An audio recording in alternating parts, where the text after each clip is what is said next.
Es estudiante de la Escuela de Derecho de Pregrado de la Cátedra Criminología, la cual imparte el profesor Davis Jiménez en la Universidad Santa Rosa.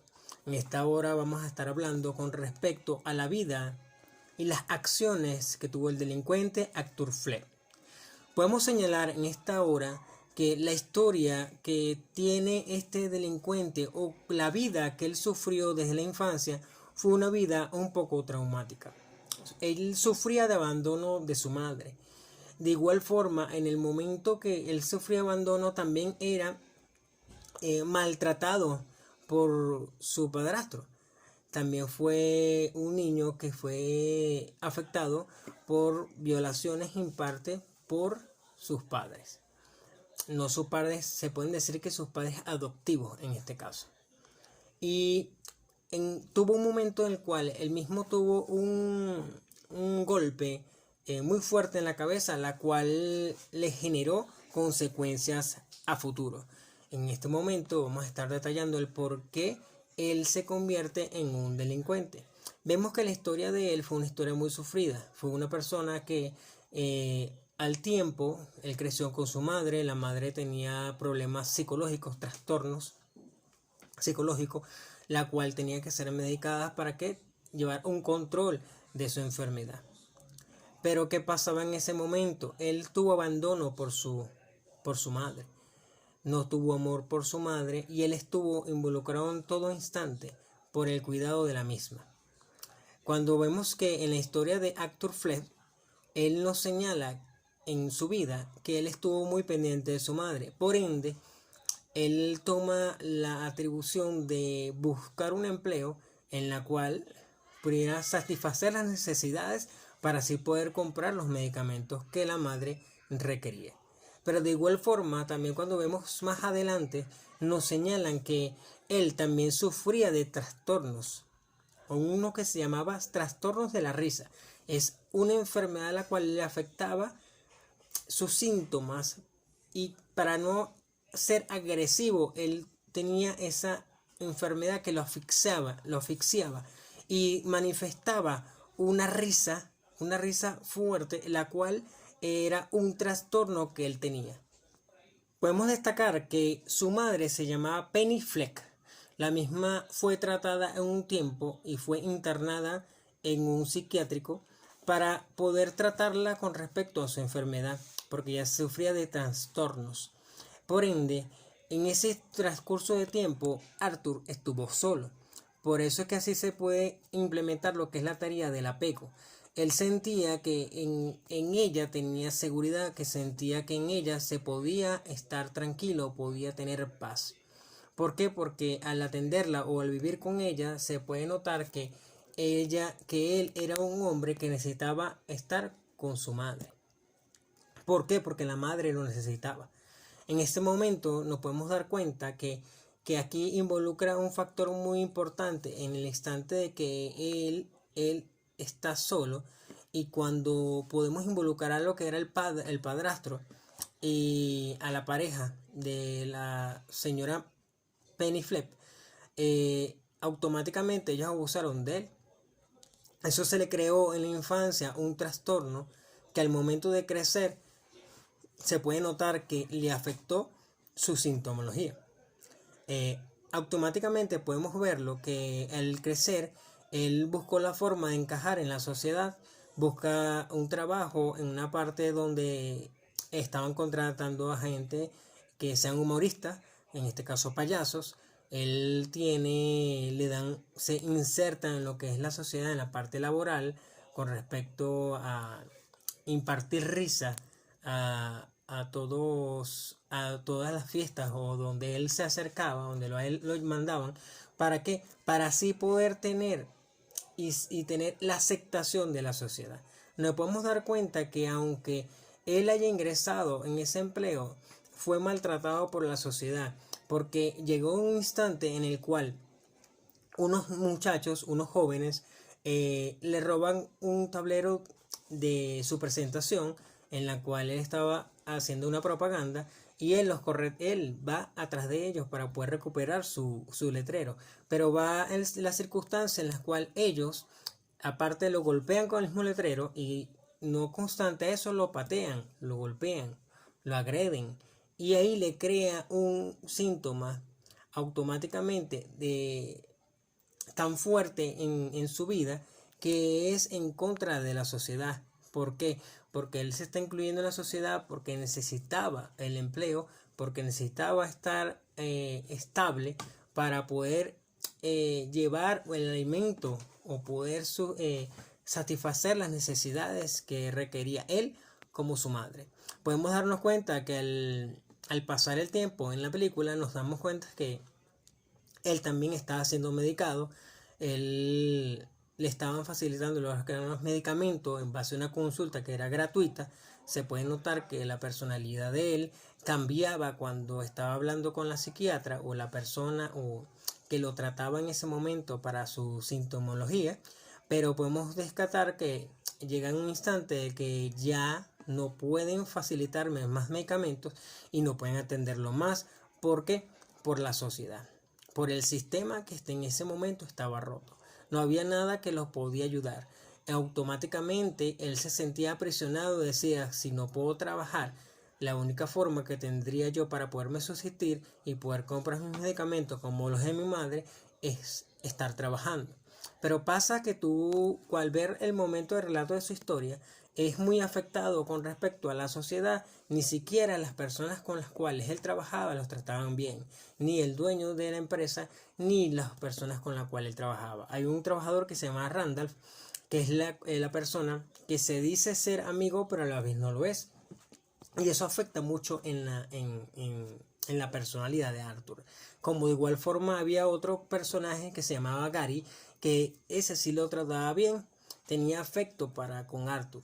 Pero nos podemos dar cuenta que hasta las mismas personas en las cuales él trabajaba también lo afectaban, bien sea desde el jefe hasta los mismos trabajadores. La única persona en la cual nunca llegó a ofenderlo o no llegó a maltratarlo verbal ni psicológicamente fue la persona llamada Gary, que fue una de las personas la cual estuvo ahí, aunque no se veía presentemente en su vida, pero nunca lo maltrató, nunca lo agravió. Podemos darnos cuenta que esta persona llamada Randolph le otorgó un arma para que él se defendiera, pero llega un instante de que cuando él carga su arma, va en el metro, se montan 3 hombres, automáticamente están llamando la atención de una mujer o afectando a una mujer, pero en la forma de él de llamar la atención era la risa, y la risa le causaba tanta indignación a las 3 personas que estaban ahí, 3 personas que trabajaban en el Gold Street. Automáticamente él le llama la atención y se acercan a él y empiezan a golpearlo. Cuando en instantes que empiezan a golpearlo, él, para la forma de defenderse, se puede notar que él saca el arma y dispara, y al momento de impartir el disparo le dispara a ambos y a uno le dispara en las piernas. Pero no obstante a eso, se puede alegar que aquí en Venezuela se puede alegar la legítima defensa, porque él se está defendiendo de las personas las cuales lo están maltratando. Pero llega el instante de que él, viendo a las personas que estaban en el piso, ya como que tomó mayor fuerza y los termina ahí comete homicidio.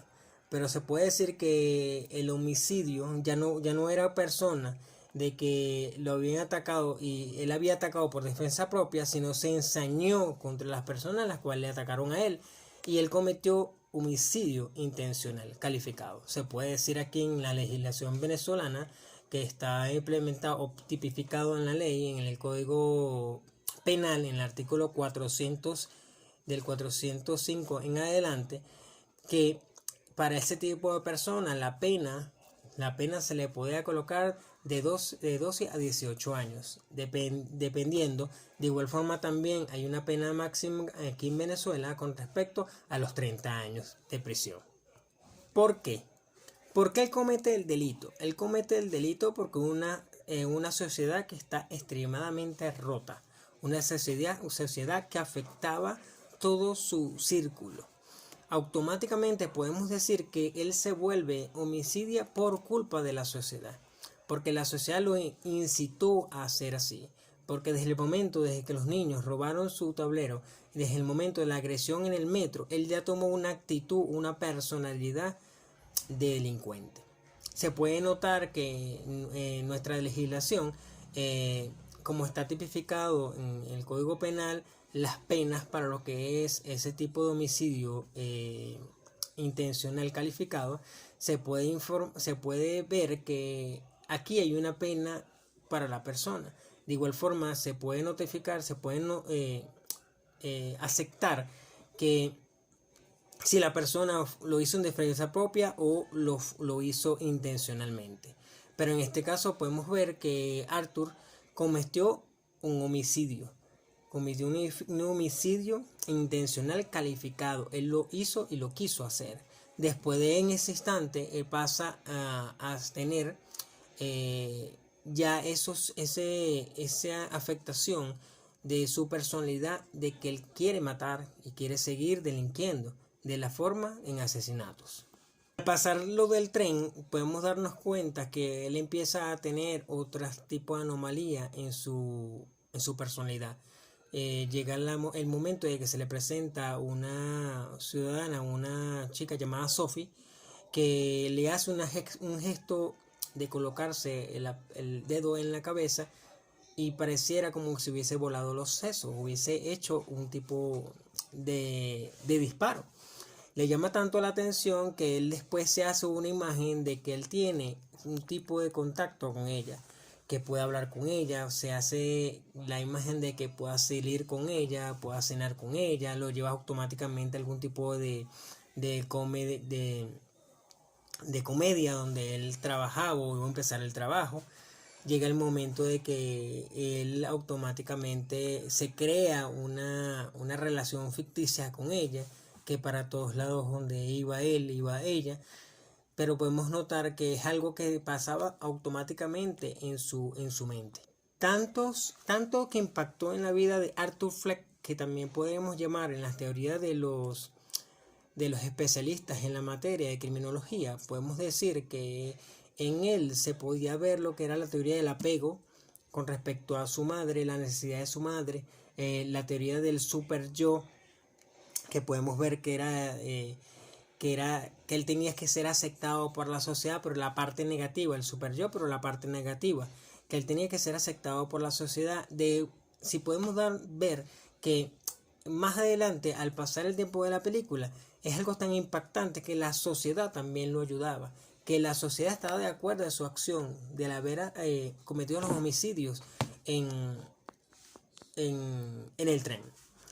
Pero al pasar el tiempo podemos darnos cuenta de tantas cosas, que él se entera que su madre no era su madre, que él va para el psiquiátrico o el hospital donde estaba recluida su madre, roba un expediente, se da cuenta de que al momento de leer la historia dice en el expediente que él fue violado, maltratado por el novio de su madre, que la madre tuvo un tiempo hospitalizada, que en ese tiempo él estuvo solo, que fue maltratado, por ende creó esa teoría del apego, que se sentía solo, un hombre que estaba muy débil mentalmente.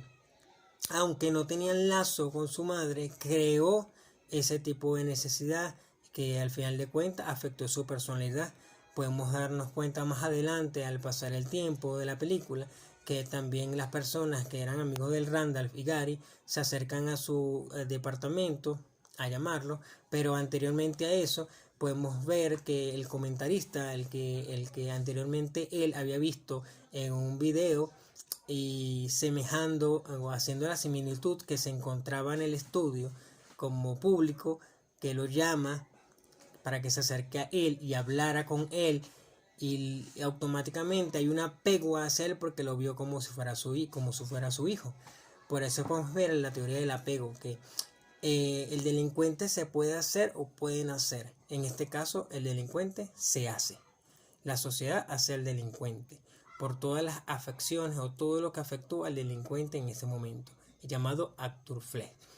Llega el momento de que él planea todo y todo lo que aconteció en su vida, como lo de Sophie, fue algo imaginario, él solamente lo vio en su mente. cuando está la madre en el hospital, que le da un infarto, automáticamente podemos ver que él habla con ella, pero que llega el momento de que, bueno, él agarra la almohada y la asfixia y muere y fallece su madre. Ya como no tiene nada que perder, él va para la cita que lo cita el comentarista, hace realidad el sueño de él de ir a su estudio, pero ya tenía todo planeado. En el instante de que él le dice y habla directamente con él, automáticamente él saca o el misma arma con que agredió o el misma arma con que cometió los homicidios intencionales en el metro, también le dispara el comentarista a Murray. Y es ahí donde empieza la persona a quedarse, Arthur Fleck, a quedarse tranquilo, no le importaba nada. Llegan las autoridades y se los llevan. Cuando van en el camino, el carro es chocado por una ambulancia. El hombre que está ahí está herido, Arthur está herido, lo sacan del carro y lo colocan encima del capó, pero hay mucha multitud alrededor de ellos, en los cuales está el rodeado, que son puras personas que tienen, es una persona de la sociedad que tienen máscaras de payaso, que lo están haciendo como una aceptación en la sociedad. En ese instante se queda ahí, pero podemos ver que más adelante él aparece en un psiquiátrico donde él toma otra, se dice, en la película se puede decir que todo pasó en su mente, pero que es atendido por otro psiquiatra, que en este caso es otra mujer, y no se nota más nada. Después sale del lugar y en sus pies hay manchas de sangre. Se puede notar que ahí había muerto la figura de Arthur Fleck para que darle inicio al nacimiento del guasón llamado el Joker. Para culminar, me puedo explicar que el delincuente se hace. ¿El por qué? Porque la sociedad influye en el comportamiento del delincuente. Las actitudes que tomó Arthur Fleck en el trayecto de la película fueron unas actitudes que fueron formadas desde la infancia. Fue formada desde la infancia y automáticamente él toma una apariencia delincuencial. Se va creando imágenes en su mente. La infancia que él tuvo no fue muy apta. Su madre tampoco estuvo con él. Fue carente de amor. Aparte de eso, la familia que él pensaba que era su familia no lo era. El padre que aparentemente era el padre de él no tuvo nada que ver con su vida. Fue la persona que le dio trabajo a su madre, Penny Fleck. Y podemos ver que el relato de la película es trágico y que si esta persona no se hubiese escapado, podría ser que no se puede descartar la decisión de que pueda ser reinsertado en la sociedad. Pero todo dependiendo de los análisis de los doctores, los psiquiatras, de todo lo que podía acontecer en su vida, dando cuenta de que él era un personaje que fue muy afectado. Muchas gracias.